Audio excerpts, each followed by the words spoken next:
Okay. Mayong adlaw mga binati o minahal kong matalunon.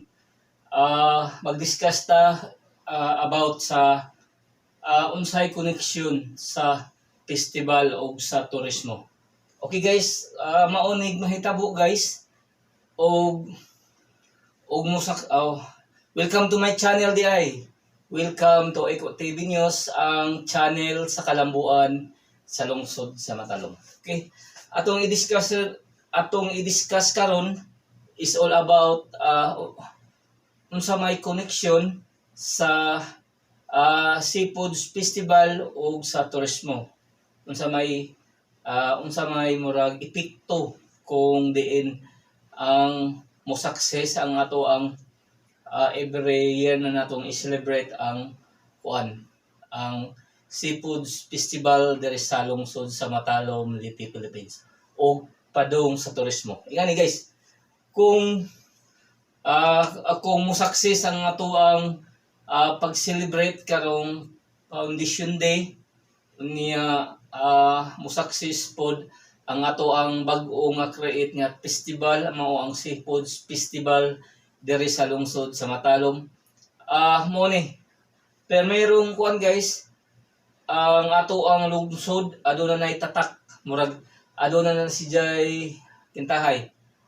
Kana bang murag sa Cebu bitaw sinulog niya sa lungsod sa Matalom guys, murag Seafood Festival kung diin mailado ang usa ka lugar pinaagi or kabahin sa festival. Murag manon siya nga Seafood Festival Matalom. Nga na ba? Medyo ang mga turista musuroy na. Mapackage na dayon ang ato ang turismo. Kay maingon man nga adto tas kuan kanang Matalom niya. Mutan-aw ta sila ang Seafood Festival. Murag matatak na sa hunahuna sa tao mga na adi ay murag seafoods meaning kuan kanang murag natay festival nga Seafood Festival kay ang atong mga restaurant dire sa lungsod sa Matalom puros man hamay mga seafoods murag gunad sa tabang padung sa kuan padung dire sa Matalom.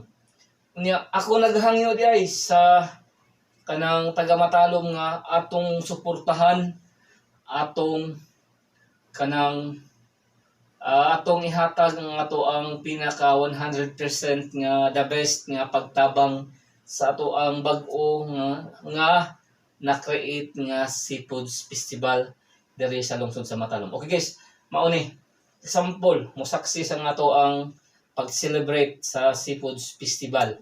Mao ni mahitabo kay o mo success ni gunad 14 to 19 o 18 ipadayon kini kung daghan ang mga muari or musuroy o mukaon-kaon sa ato ang Seafood Festival diri sa lungsod sa Matalom.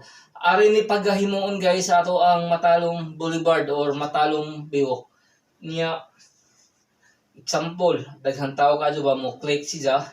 Ipadayon ang pag natay acoustic everyday niya nanay mga tindahan nga mo posting aron ang mga tao nga mosuroy pwedeng magkaon-kaon niya na po tay berga siya ngadto niya. Nya ag mga kuan pod ag mga turista mo kuan sila mo magkadaghan pod kay ngano man daghan ng manuroy niya kitay manuroy sila niya mota naman ang unsay mga turismo o tourist destination sa lungsod sa Matalom. Okay, silbi na si Jay connection sa lungsod padung sa turismo niya mo income daghan ang ma-create nga negosyo sa ato ang Matalom Boulevard. Basta maghunahuna lang ta guys og business daghan basta katigo lang ta mo diskarte kung unsaon pag-manage sa business diri sa ato ang Matalom Boulevard. O gatong ganahan nga ganahan mo maghimong negosyo, welcome mo tanan nga maghimo og business diri sa mong lungsod. Okay. Ako manghinaot nga magampo tas Ginoo guys. Tabangin ko kampo guys nga ma-realize o mo-success ning ato ang Seafood Festival nga walay ang panahon moduyog ang mga katawhan nga mogbisita sa lungsod sa Matalom mamudaghan pa mas dublihon pa or mas mura og pista guys ba kuan nga mobisita nga ato silang tudloan o kinahanglan na yuwa katuod sa butang mga Amerikano guys ato lang i-assess niya atong tabangan niya atong tudloan asa dapit nga na ba nga murag hospitality nato ba nga andam tang mo entertain sa mga bisita nato nga gikan sa laing lugar sambot na sa gikan sa laing nasod atong ihatag ang atong the best sa panerbisyo or paghatag nila o pagtudlo kung unsay angay buhaton asa pa doon kay na may mangutana guys example ng mga Amerikano no nga mo kuan okay sa mga negosyante di ay nga ganahan magnegosyo dire sa lungsod sa Matalom welcome mo tanan nga maghimo og business dire sa mong lungsod ang lungsod sa Matalom guys nanginahanglan jud og mga investor nga ganahan magnegosyo dire sa lungsod sa Matalom og namoy mga og ganahan mo maghimog mga mall charot mura pug kuan taas sa raglupad sa tinuod bitaw guys ang kuwang hindi man sa ingon nga taas tag pangandoy no pero mas nindot o natay mga mall or supermarket pero nang Lesano supermarket pero nang GNF o Pure Gold nga na ba sa tinuod guys nanginahanglan jud og mga investor ang lungsod sa Matalom nanginahanglan og mga negosyante nga mo put up o business dire sa tong lungsod.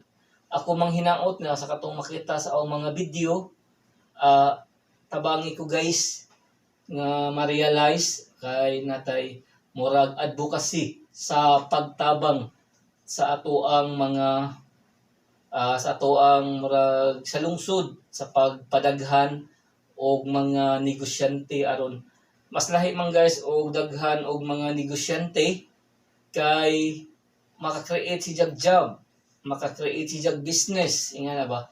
Magsumpay-sumpay siya niya ang atong turismo pud magkadaghan. Magkadaghan ang mobisita, niya mo income po ng taga-lungsod, niya malipay tong taga-lungsod. Ang importante nato guys, ato lang jud lang tudluan sa mga pagabuhaton, tudluan kintay wala ka tuod pantalan sa matag mga Amerikano para ganina atong ihatod, atong i-supervise ang ilahang aron ma-satisfy sila sa ato ang pagtabang or pagtudlo sa ilang panginahanglan kay bisag ako ug di kinday sa lugar nga agwa ko maswito mangutana gatanda dapat ato yung i-assess nga dili nato binuangan sila ato silang tudloan para magbalik-balik ang mga turista nga mobisita sa atong lungsod okay gatong namoy daghang mga prutas guys mga utanon katong gikan mga farmers sa Matalom arin nato ibaligya ang atong mga produkto usahay lagi guys maingon man lagi ng uban nga among ibaligya sa laing lugar kay dali ragahalin pero mas nindot siguro ang atong mga produkto mas kuan na jud lagi guys no mas lami jud na ay mga anong si pangalan na ay asosasyon sa farmers kung diin sila ang muhandol sa mga produkto sa bukid. Sila na mo distribute para kuan ba? Punpuhon guys na natay tabo magampo ko.